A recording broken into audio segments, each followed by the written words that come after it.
നമ്മുടെ എക്സൽ എടുക്കുമ്പോഴേ എനിക്കൊരു ഡൗട്ട് ചെയ്തപ്പോഴാണ് സ്റ്റാഫിന്റെ സിംഗിൾസിന്റെ ഡീറ്റെയിൽസ് ഫുൾ നെയിം വരുന്നുണ്ടല്ലോ. ഫുൾ നെയിമില് 2 പേർക്ക് ചിലപ്പോൾ ഫസ്റ്റ് നെയിം ലാസ്റ്റ് നെയിം ഉണ്ടാവും.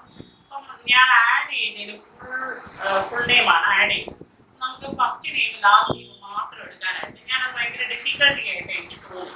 കാരണം നമ്മളിപ്പോൾ അരുൺ കുമാർ ഫസ്റ്റ് നെയിം അരുൺ മാത്രം മതി, ലാസ്റ്റ് നെയിം എനിക്ക് കുമാർ മാത്രം മതി. പക്ഷെ അത് ഞാൻ ഒരുപാട് നോക്കിയപ്പോൾ എനിക്കത് ശരിയാവുന്നില്ല. അതെനിക്ക് അതെങ്ങനെയാണെന്ന് പറഞ്ഞാൽ അങ്ങനെ അറിയാമോ?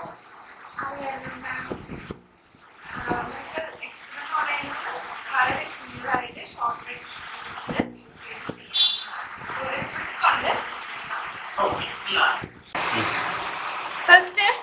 ഫസ്റ്റ് നെയിം കോളത്തിൽ ടോം എന്ന് ഫസ്റ്റ് നെയിം ആഡ് ചെയ്യുക.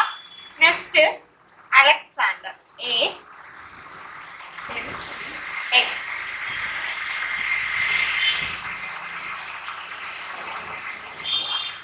അതിനുശേഷം ഈ ഫസ്റ്റ് നെയിം കോളം സെലക്ട് ചെയ്യുക.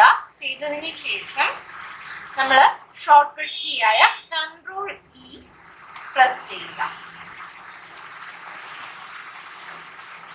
അടുത്തതും ലാസ്റ്റ് നെയിം സെലക്ട് ചെയ്തതിന് ശേഷം Ctrl+E പ്രസ് ചെയ്യുക. ഓക്കെ, അപ്പൊ ഇത്ര സിമ്പിൾ ആയിരുന്നു. അതെ.